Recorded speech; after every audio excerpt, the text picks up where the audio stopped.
This lady's kombucha will knock your pants off.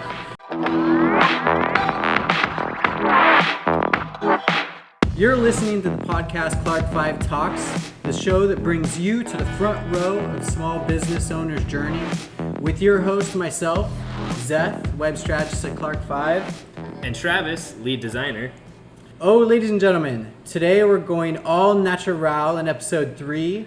We're talking with Shauna, owner of Homegrown Oregon Foods, a beautifully decorated restaurant in downtown Albany. We're recording right now. Shauna, thank you for joining us. How are you doing today? I'm great, thank you. I'm super excited to be here. Yay, we're Well, excited. I'm always here, but I'm excited you're here too. We're excited to arrive. There we go. So, Shauna, tell me a little bit about you and your business. So I am 42 years old, or 42 years young, and I started this business really organically about 5 years ago. Really was pushed to do something that was out of my comfort zone, and I had avoided it for like a year. I had a friend of mine who kept telling me, you're gonna cook for me, I need you to cook for me, I'm too busy, because I've always loved it, and she knew it, and so she saw it long before I did, or she saw my potential long before I did. And so one day I said yeah, and I started cooking for her, and she was on a specialized diet, so that was her struggle. She didn't know necessarily how to cook gluten-free and dairy-free, and she needed to make some changes, so I just started to research and began cooking for her. And then before I knew it, I was cooking for a friend and a friend and then a friend's friend and then a friend and a friend and a friend. Snowball. Right. And it was 50 meals out of my home kitchen. And in my past life, I, ran quality control and risk management for a food safety position for a major retailer. So I knew that was not going to fly, and that I needed to get a kitchen quickly. So that's when we started searching for a local kitchen here that we could just use to cook on Sundays, cook the meals that would be certified, that would make it a little more business appropriate and official. And then we found Marrakesh. And then it just started from there. Started on Sundays. Marrakesh, that's the... Oh, that was our original... original location. And so that building is Izzy's Limousine Prep Kitchen way back in the 90s. So there was some remnants of a kitchen that was left in there. And so we got together some money, and it wasn't very much. It was small and humble, and 250 square foot, but we added all the sinks and the drains that we needed to, and got a big refrigerator, and just started cooking. And it was just me. I was a one-man show for a while, and then my husband started to come on Sundays and help, and before we knew it, at the end of 2016, I told my husband, you either have to quit your job or I have to hire 2 people because it's too much. And he's like, done. Oh, wow. I'll start tomorrow. I would love that. So I have a question about how you decided early on, okay, with this 50, how did you decide how to package it, productize it a little bit, right? Or did you kind of one-off with each of these people, or like how did you come to that? So with the first client, it was we were learning as we went. So I was trying all different kinds of packaging. I was ordering really expensive things from Amazon, and we just kind of developed it. Like, she would tell me what worked, what didn't work, and what stayed best in her refrigerator. And so then once we had good feedback and knew what was happening, then it was okay, so now we'll make, everybody gets to choose. You don't I'm not going to cook individually for each Starting person. to standardize it a little bit. Okay. So I was like, I'm going to do 5 meals, and in between those, this is what I'm making this week. And at first, you really just got what I made. You didn't get to choose. So that would be at the end of the week or the beginning of the week, you would make these meals. They were 5 meals for through the whole week, Right. essentially? So Sundays were usually my food prep day. So I would cook all day on Sunday, put them all together, and then we would deliver Sunday evening and Monday morning in Albany. And really, we were just in Albany at that point. We hadn't ventured out too far. But somebody knew somebody who was in another town, Lebanon or Corvallis, and so that's how I ended up starting over there in Corvallis. But yeah, we just decided, okay, I can't just keep cooking each person individually.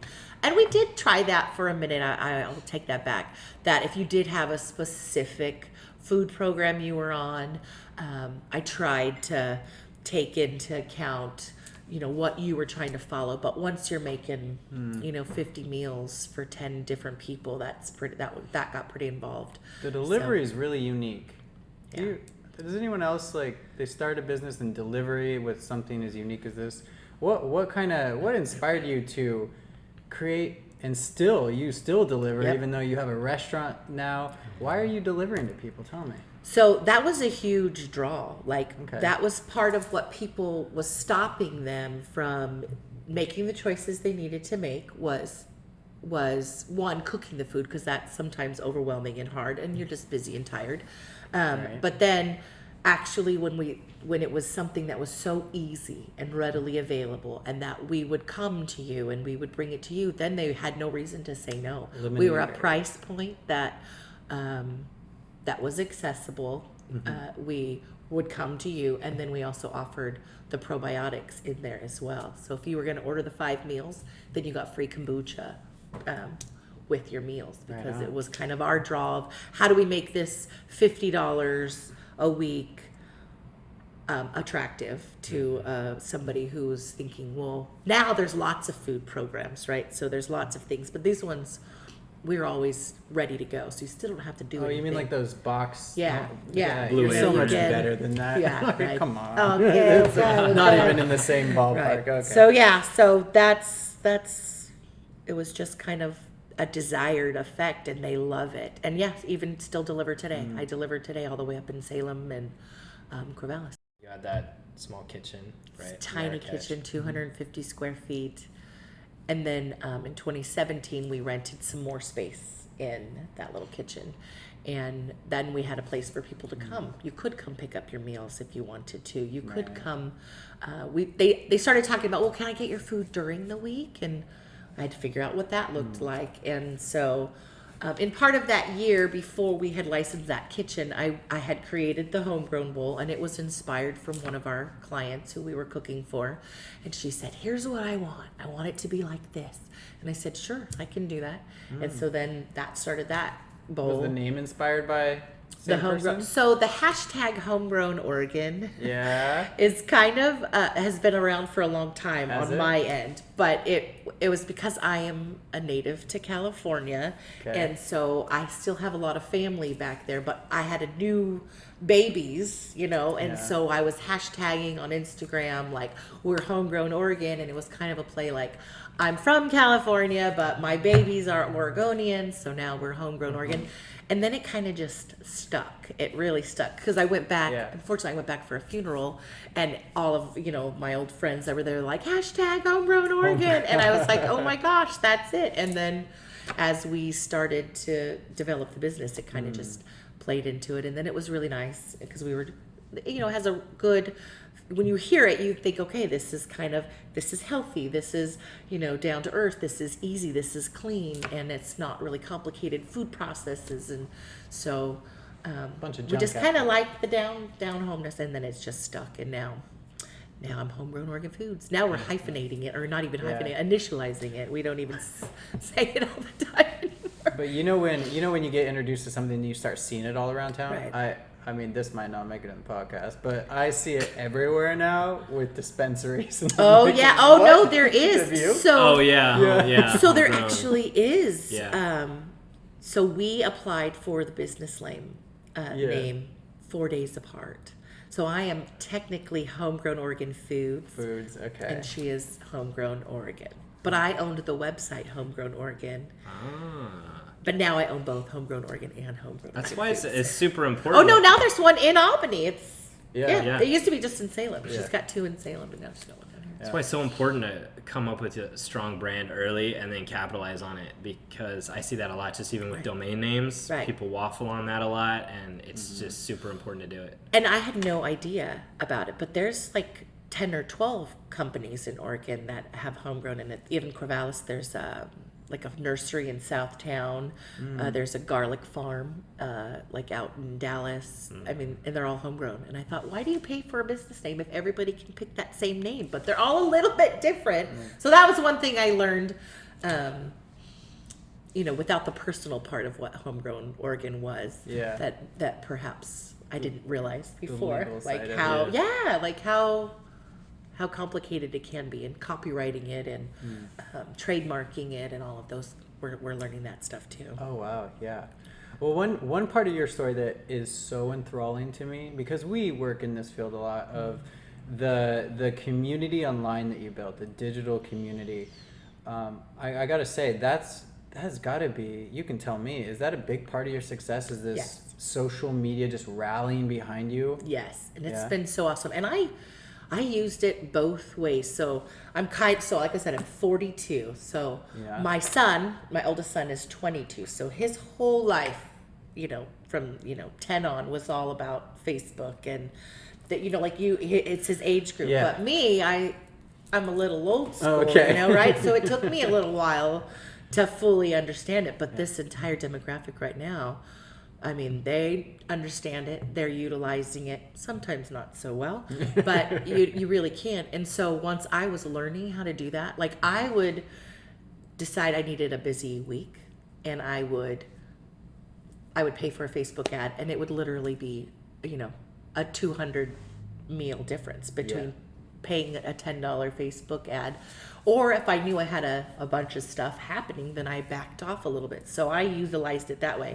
And I didn't really get real comfortable with talking and videos until like the last 2 years. And now, oh my gosh, now I feel like if I don't do them, I'm disappointing my fans. So I'm just kidding. No fans. There's no fans. Isn't There's that no cool? fans. Well, there kind of is. Well, it is. It's Yeah. like people, and then when you meet them, and I forget sometimes that's because I'm pretty raw. I'm pretty honest. Yeah. I mean, what you see is what you get. There's no, So I forget that sometimes, that when I dork completely out on Instagram, there's 2,500 people watching that, and then they'll come in there and they'll say, "Oh, I love your stories." And I'm like, "Oh my goodness, I totally forgot that I did that." But I think that's what they like. I think they like that they can connect and that it's real, and there's no pretentiousness. We try really hard to cook really good food,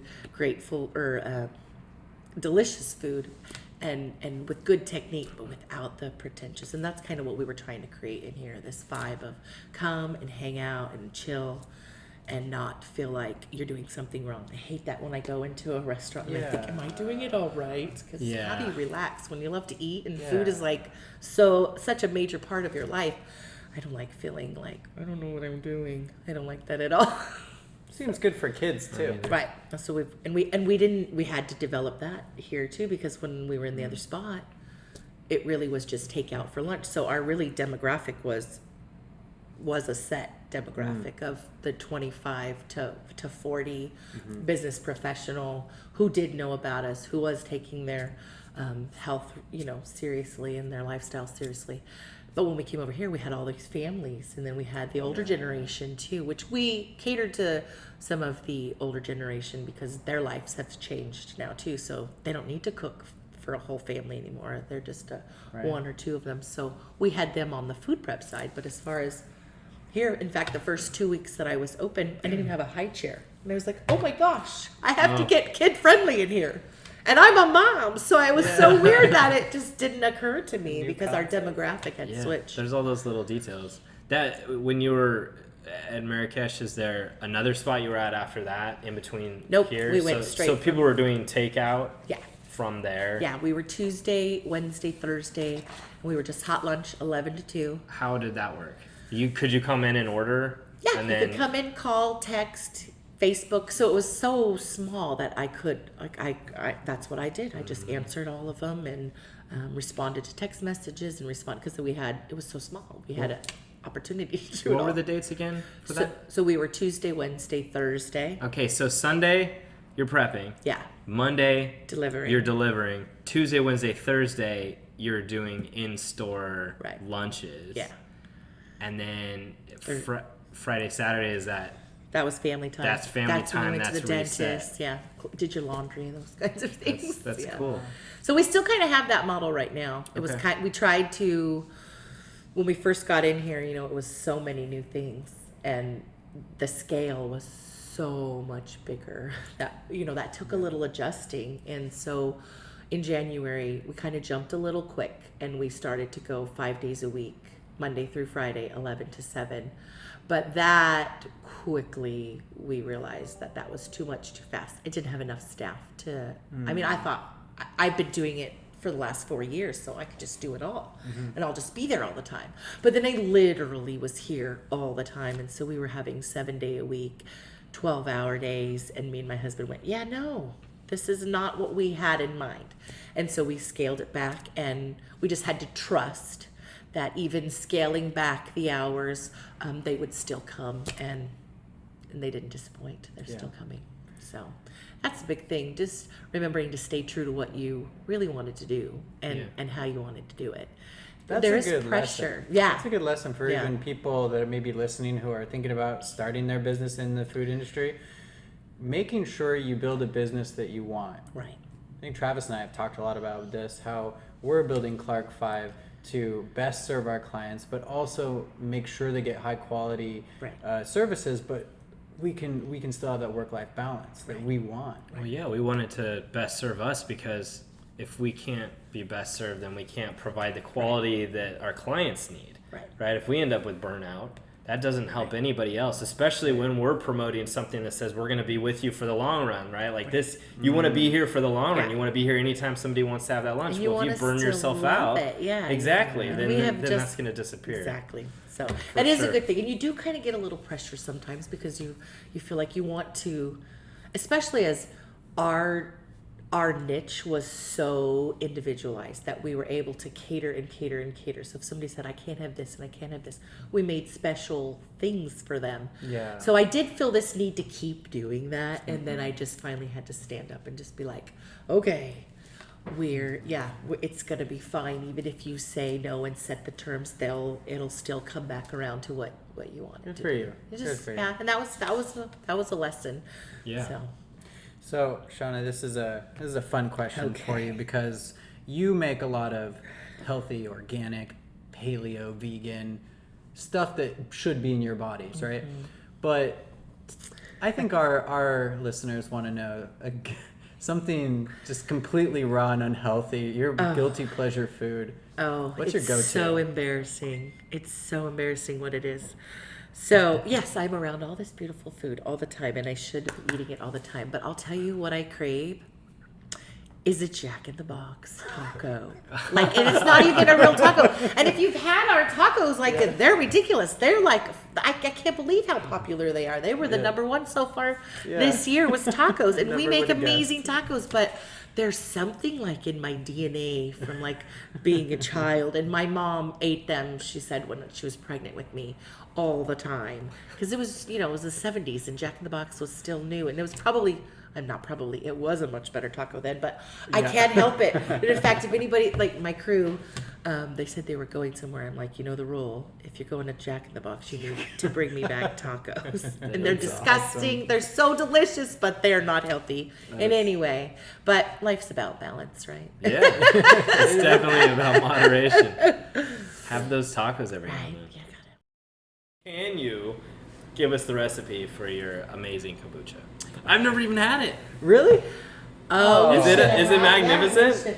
Yes. That's okay. That's a leading question. So the kombucha is not about recipes; it's about a dance, and so that's my number one thing. Is it's high quality ingredients, and that we seriously take our vibration, our energy, that we believe that we're doing. Food is a love language, and when you're serving people, that is a love language. And kombucha also fuels the inside of your, not just your immune system and the core that makes you run and be a human, but it fills your soul up as well. That's why it's been so popular for thousands of years. But the secret really is to love to do it. Also, we put love notes on our kombucha brewers. So it says things like, have a wonderful day, and go with peace, and go with love, because everything is energy if you look at it and if you think about it in any way. So anything that you're putting out into something, as long as you're putting it out from a place of genuineness and love and of service, then it's going to be amazing. So my kombucha is nothing spectacular. In fact, you can come in and you can buy the kit. I'll tell you exactly how to make it. I will sell you all of it, and you can make it yourself at home. You'll still come back and get it because it's just that good, and it's a lot of work. That's why I make it for you. It's a lot of work. You perfected the energy. Yes, it's really good. I'm glad you asked that question. Oh, Yeah, it is amazing, Travis.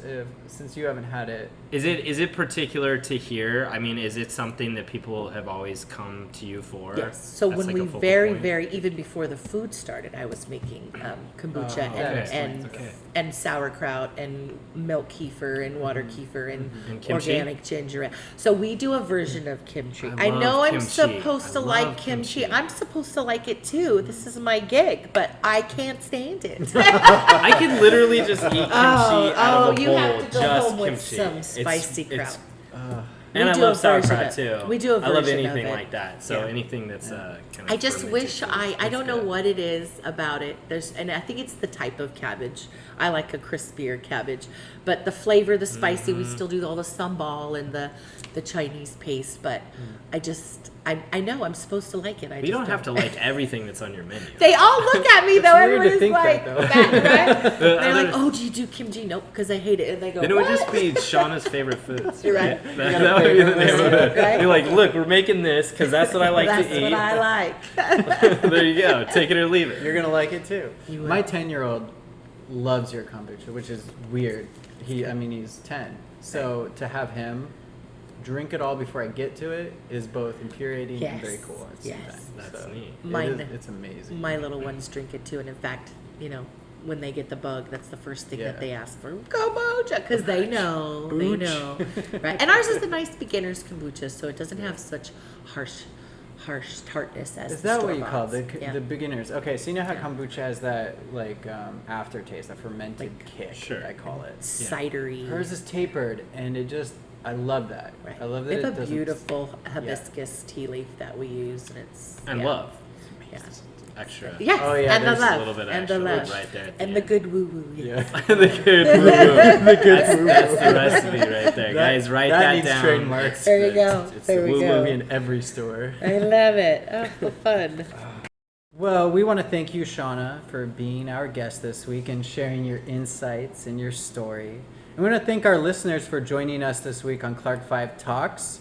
If you loved what you listened to today, consider subscribing. If you're listening from a podcast platform like iTunes or Google Podcasts or Spotify, make sure to subscribe to our podcast. Or Visit our website at clark5design.com/podcast where you can subscribe via email so you'll never miss a show. all right, thank you. All right, thank you. How Yay. fun.